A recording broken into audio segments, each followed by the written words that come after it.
Percepatan implementasi manajemen talenta ASN merupakan isu yang strategis dan urgen saat ini. Penerapan manajemen talenta masuk ke dalam upaya mendukung pelaksanaan reformasi birokrasi. Di dalam penajaman Roadmap RB 2020-2024, manajemen talenta ditetapkan menjadi salah satu strategi utama dalam mewujudkan tujuan reformasi birokrasi, yaitu mewujudkan birokrasi digital. Isu manajemen talenta juga menjadi isu prioritas dalam rencana pembangunan jangka menengah nasional, bahkan dalam perencanaan jangka panjang nasional. Di dalam RPJP 2025-2045, manajemen talenta ditetapkan menjadi salah satu isu strategis dalam transformasi tata kelola menuju Indonesia Emas 2045. Kemudian di dalam Undang-Undang ASN sendiri juga bicara soal talenta, meskipun sedikit lebih maju menuju mobilitas talenta. Namun, untuk dapat melakukan mobilitas talenta, ketersediaan talent pool di setiap instansi pemerintah tentunya menjadi sebuah prakondisi yang harus dipenuhi. Di tengah posisinya yang sangat strategis, sejauh ini capaian implementasi manajemen talenta ASN masih jauh dari yang ditargetkan. Berdasarkan data KASN per Juli 2024, secara nasional baru 41 instansi pemerintah yang sudah menerapkan manajemen talenta. Jika dilihat dari persentasenya, jumlah tersebut baru 6,5% dari total jumlah instansi pemerintah yang menjadi target kebijakan ini. Capaian tersebut juga masih jauh dari yang ditargetkan di dalam RPJMN 2020-2024. Kondisi tersebut yang menjadi latar belakang dilakukannya riset kebijakan untuk mengkaji kendala dan hambatan yang dialami instansi pemerintah, khususnya pemerintah daerah dalam mengimplementasikan manajemen talenta instansional. Hasil analisis tersebut diharapkan dapat menjadi masukan bagi pengambil kebijakan di tingkat nasional maupun bagi target kebijakan untuk merumuskan langkah-langkah kebijakan mempercepat implementasi manajemen talenta. Lokus riset dilakukan di daerah Priangan Timur Jawa Barat, yaitu Kabupaten Ciamis dan Kabupaten Garut.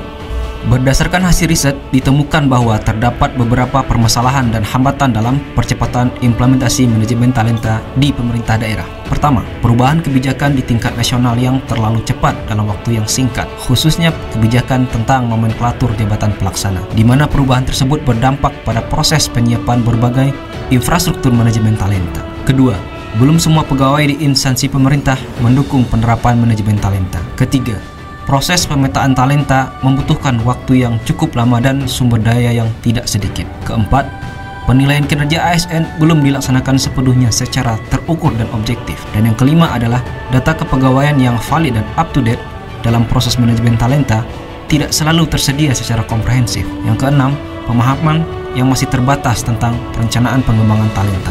Dari 6 masalah tersebut, kemudian dianalisis 3 masalah yang menjadi prioritas dan urgen untuk diselesaikan, yaitu kendala terkait proses pemetaan talenta, kendala terkait ketersediaan data kepegawaian, dan pemahaman tentang perencanaan pengembangan talenta. Dari akar masalah yang dipetakan, kemudian disimpulkan 3 hal yang menjadi inti permasalahan. Pertama, belum meratanya proses transfer knowledge and skill dari leading sektor kepada target kebijakan. Yang kedua, masih terbatasnya ketersediaan tools dan perangkat yang dibutuhkan. Dan yang terakhir adalah belum optimalnya komitmen, baik di tingkat leading sektor maupun kelompok sasaran. Untuk itu, maka direkomendasikan beberapa hal yang mencoba menyentuh 3 aspek tersebut. Untuk pengambil kebijakan di tingkat nasional, Kementerian Pan-RB, BKN, dan LAN, dan yang lain-lain, rekomendasi kebijakan yang disarankan adalah perlunya didesain Tim Nasional Percepatan Penerapan Manajemen Talenta Instansional. Tim ini bertugas mendampingi instansi pemerintah dalam menerapkan manajemen talenta. Karena saat ini peran tersebut masih abu-abu, kurang clear siapa yang harus menjalankan. Peran ini dapat dilekatkan kepada Tim Nasional MT, yang saat ini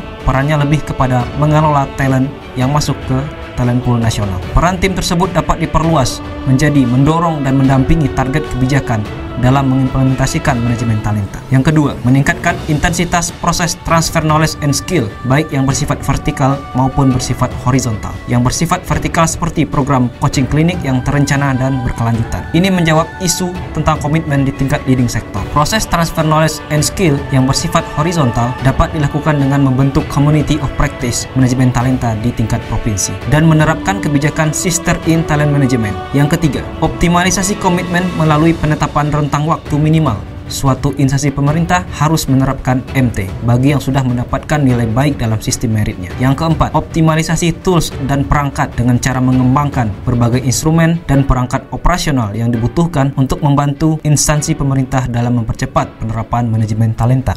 Sementara itu, untuk target kebijakan, khususnya pemerintah daerah yang masih dalam proses persiapan penerapan manajemen talenta, rekomendasi yang diberikan adalah: pertama, menyusun dan menetapkan peta jalan atau roadmap penerapan manajemen talenta di instansinya, agar langkah-langkah penyiapan MT menjadi lebih tertata, sistematis, dan terarah. Yang kedua, menginternalisasikan kemanfaatan manajemen talenta kepada seluruh pegawai. Yang ketiga, membangun kolaborasi dengan instansi yang sudah menerapkan manajemen talenta dengan cara membentuk community of practice ataupun sister in talent management. Yang keempat, mengembangkan tools yang dibutuhkan untuk mempercepat dan meningkatkan efektivitas penerapan manajemen talenta. Dan yang terakhir adalah membangun mekanisme dan budaya pendokumentasian data-data kepegawaian secara disiplin dan rutin.